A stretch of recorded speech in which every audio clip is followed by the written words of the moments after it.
All right, so let's get back to our example, which we mentioned at the end of our previous video, which was masturbation, and how Derrida thinks that incredible insights can be gained out of it.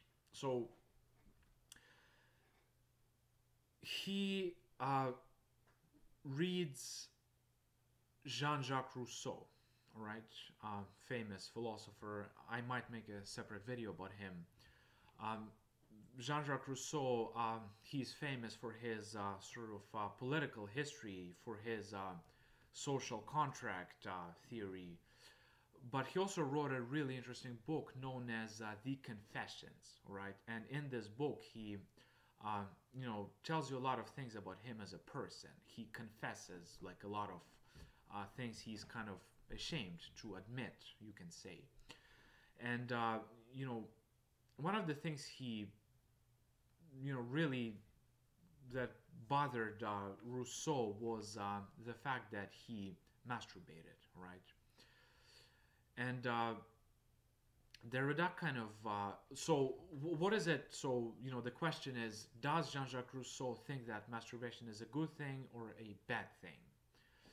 And he says that it is a bad thing, right? Because you supplement nature when you touch yourself, right? So nature gives you this kind of life force which is contained in your sex organs, and if you use them kind of artificially, which means by masturbating, you go against nature, you challenge nature, you mess with nature, you distort nature.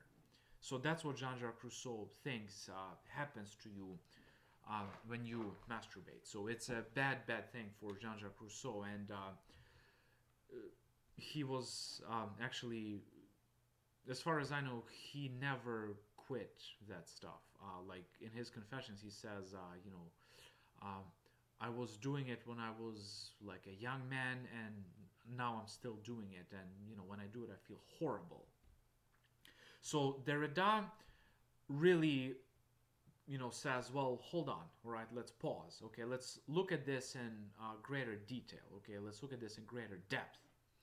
All right, so for Rousseau, there is this concept of, nature, okay?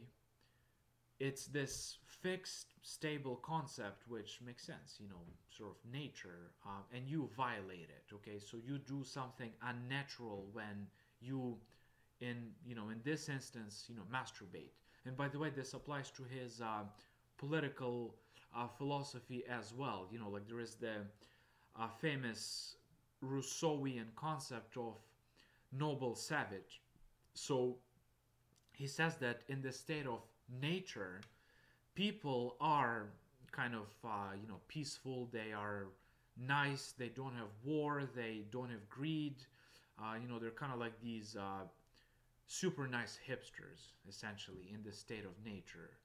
And civilization is unnatural. So civilization corrupts the natural state. But to get back to our um, case in point, masturbation is violating nature, all right? And that's where Derrida wants to say, well, hold on, all right? Let's kind of pause and let's look at this in kind of greater detail. And Derrida says, well, it's not really that, you know, clear cut, all right? It's not so obvious that, masturbation is unnatural, right? And Derrida says, well, it's not going against nature, it's supplementing nature. So this is a key concept, and you really kind of want to,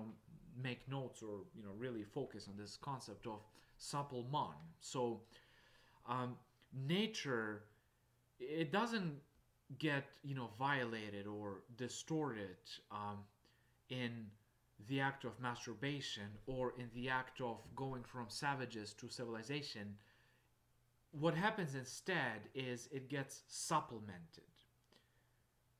And how is that possible? Well, you see, it's possible because there is some kind of a void in nature itself. You see, nature is not this, kind of clear cut uh, object, okay, which just it's full, it's complete.